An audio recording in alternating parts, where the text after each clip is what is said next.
And joining me now on this India First special broadcast is Jayant Sinha, former Union Minister of State and a visiting professor at the London School of Economics. Sir, as always, welcome. Your appreciation, Mr. Sinha, of the Trump tariffs and India's response to it so far. Greetings, Gaurav, and thank you very much for having me on your show. We need to be very clear that we are dealing with two different sets of tariffs here. There's one set of tariffs, the 25%, which has already been implemented, was implemented at midnight US time, Thursday night. Those have already been implemented, and that's the 25% that's being implemented on India's merchandise exports. So not services, but merchandise, that is goods, which includes things like gems and jewelry, pharmaceuticals, engineered goods, etc. And these represent about $86 billion worth of exports to the United States, which is our largest trading partner, and about 2% of GDP. So this is one set of tariffs that has already been implemented. Now, there's a second set of tariffs that are being discussed now, and those are an additional 25%, so that the total cumulative tariff would be 50%. These are being implemented on August 27, as per the latest announcements from President Trump, and those are still under discussions and negotiations.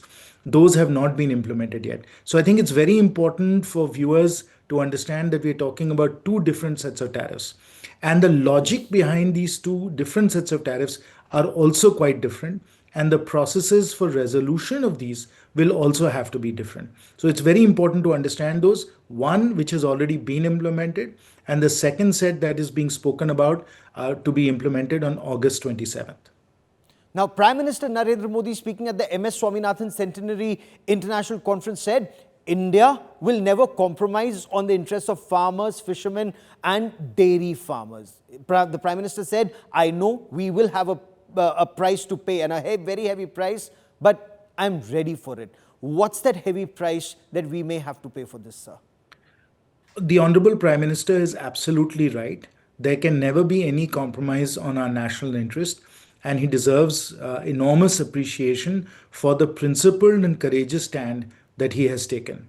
I will also remind you that in the past as well, in the Pokhran era, when we had, of course, become a nuclear power, India as well had to face sanctions that lasted 2 or 3 years in total, which we dealt with, that had an impact on GDP growth, that had an impact on our exports. But we dealt with those sanctions, we found a way around the sanctions, and ultimately those really did benefit India, because we have now become a nuclear power and, of course, getting various concessions also as far as our nuclear energy requirements are concerned. Similarly, during the Bangladesh war, the then Prime Minister Srimati Indira Gandhi also resisted all pressure and did what was right for India. So our prime ministers throughout history have taken these principled, courageous stands, and they have shown that by taking such types of stands, it actually benefits India in the long run. And the Honorable Prime Minister, Shri Narendra Modi ji, is taking a similar principled, courageous stand, and we must all support and admire, the position that he has taken. Now, in terms of impact, your specific question regarding impact, we have to, as I said, understand that there are two sets of tariffs. The first set of tariffs have already been implemented. They will impact several sectors which are quite labor intensive, like gems and jewelry, textiles, engineered goods, and so on. However, negotiations here are still going on. There are 2 or 3 sticking points, 2 or 3 places where it's not been possible to forge a compromise. But because it is absolutely in the interests of both America and India to find a compromise on those issues, I'm quite hopeful that even on this first set of tariffs, we'll come to some kind of resolution, and the expected negative impact on these sectors will actually, in the long run, not happen. So that's the first set of tariffs. Now, on the second set of tariffs, actually, this is a three-way situation, because it includes Russia as well, not just America and India. So America is trying to apply pressure on Russia to stop the war in Ukraine and to come to a peace negotiation there, and we are being drawn into it to be able to put pressure on Russia. So it's actually much more of a three-way situation. The logic of this second set of tariffs is completely different. It indeed is, because on the 6th of August, India called the US tariffs, these additional 25%, unfair, unjustified, and unreasonable. And India has made it very clear, Russian imports ensure energy security for 1.4 billion people. India has also pointed out, look at European Union, they're getting energy worth $67.5 billion in Russia trade in 2024, and they face no penalties. So are these pressure tactics by President Trump on India even to accept the first 25%? Because there were some reports that seemed to indicate that India was trying to either have as low tariffs as possible, or just about 15% as some of the allies have. So, Gaurav, in every negotiation, there are always pulls and pressures. And those are the kinds of pulls and pressures that we are seeing right now. But again, as I said earlier, it's absolutely in the long term interest of both the United States as well as India to develop a just settlement, to find something that is in the long term interest of both countries. And I'm very confident that the Honorable Prime Minister and the Honorable President and their teams of negotiators will find such settlements, because we have to look towards other countries. If you look at what the European Union has done, if you look at what Japan and Korea have done, if you look at what the UK has done, in all of those cases, they were able to find negotiated agreements which have brought tariffs down to levels that are around 10 or 15%.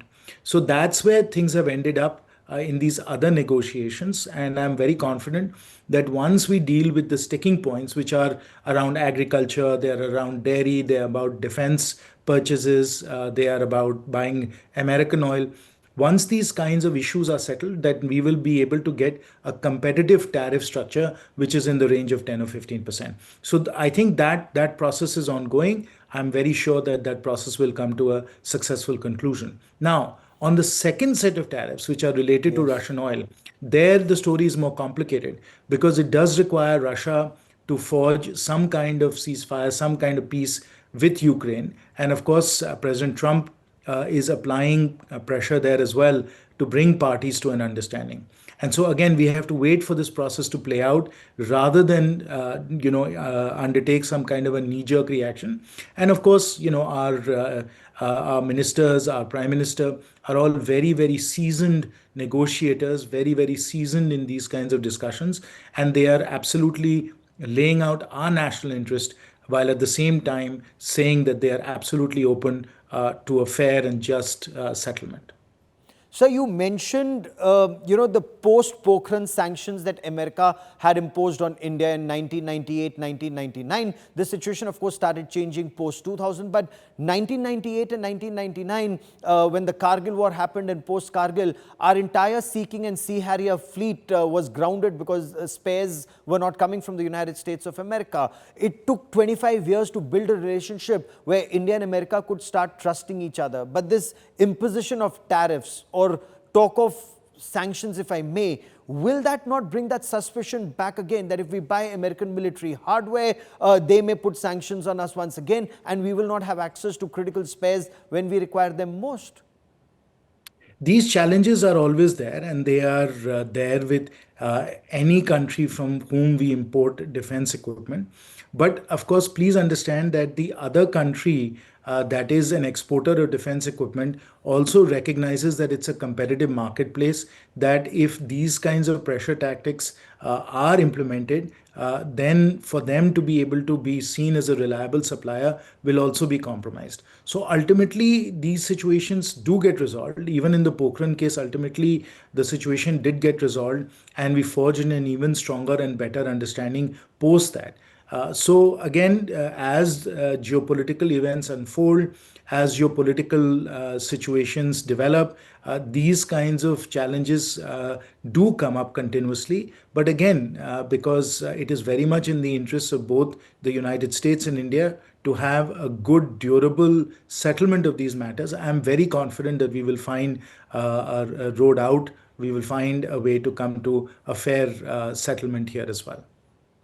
India And that's always been the wanted, history, Gaurav. So yes. that's why rather than get overly concerned and overly worried and overly anxious, that's what I'm saying is you need to look at the history. You need to look at situations in the past and recognize in all of those instances calmer sort of minds prevailed and ultimately good resolutions happened. Sir, but when you look at the situation, as you know better, India's been the calmer side. India's always wanted good relations with the United States of America. Prime Minister Narendra Modi was amongst the first leaders of the bloc when he visited the United States of America. They were hoping that there'd be a deal by fall. But is there an impression, and there are many who argue that President Trump wants it my way or highway, beat every country into submission, friend or foe, and does this then take us back to the Henry Kissinger line, to be America's enemy is dangerous, but to be America's friend is fatal. We are America's friend and he's doing this to us. Every president has their negotiating style and their worldview. And what we have to do, and our honorable prime minister is very, very experienced as a statesman, as a negotiator.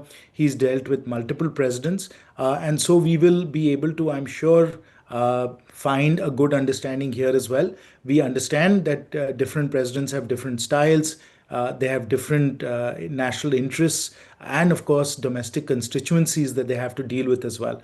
And that does require a mature understanding, a thorough understanding of the situation, which, of course, our Honorable Prime Minister, again, going back to history, has demonstrated over and over again. So therefore, let's maintain our optimism. Let's be confident that we will find the right way out, because that will certainly happen. Again, as I said, if you look at the long-term national interests of all the parties here, particularly the United States and India, we are strategic partners. We are destined to be Yes. very strong long-term strategic partners. And, just a short while back, Amitabh Kant, our G20 Sherpa, called these tariffs once in a generation opportunity for bold reforms. In your appreciation, sir, and as somebody who's been an insider, what's your appreciation? What kind of specific structural reforms do we need to undertake? We reduce logistics costs, labor laws. What should we prioritize to boost manufacturing in India to mitigate whatever, pressures may come, or, additional costs that may come in? Gaurav, these are continuous reforms. And again, the government has been undertaking reforms over the last 10 or 12 years. Obviously, you have seen what we have done with GST, what we have done with the Insolvency and Bankruptcy Code, the massive build out of infrastructure that we have undertaken, the fact that we've been able to bring down our logistics costs, that we are building out our power supply, we are rapidly ramping up renewables, and so on. So continuous reforms are underway. We are becoming more and more competitive day by day. And I'll point to the fact that now some 20% of Apple's iPhones are being produced at a very competitive cost in India, and we have now somewhere between 25 to 30 billion dollars worth of smartphone exports from India. All of this has been built up over the last decade or so. So again, it's a continuous process. The PLI schemes are proving to be very effective. The work we're doing in infrastructure and bringing down costs overall for our companies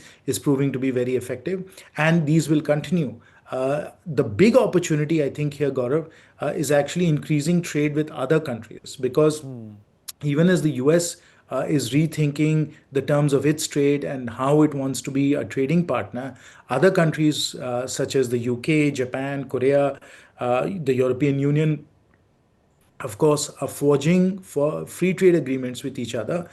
We've already signed several of these FTAs. And what is going to happen is that our trade with these other countries that are still committed to free trade, that are still committed to open commerce, are going to be able to increase trade among themselves. And it's a well understood principle, not just in economics, but in geopolitics as well, that we have to pursue comparative advantage. Every country has to manufacture what it is good at.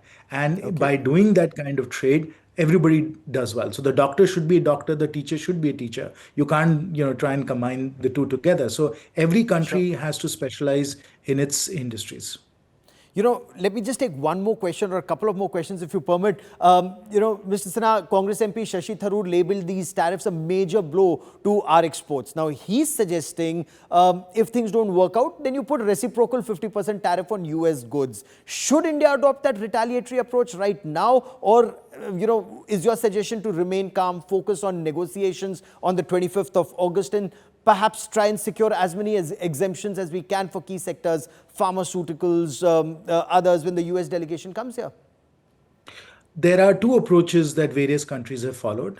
Countries, as I said, like the European Union, Japan, Korea, UK, have already put in place, I think, quite effective agreements with the United States, have got 10 or 15% tariffs, and have been able to forge win-win agreements.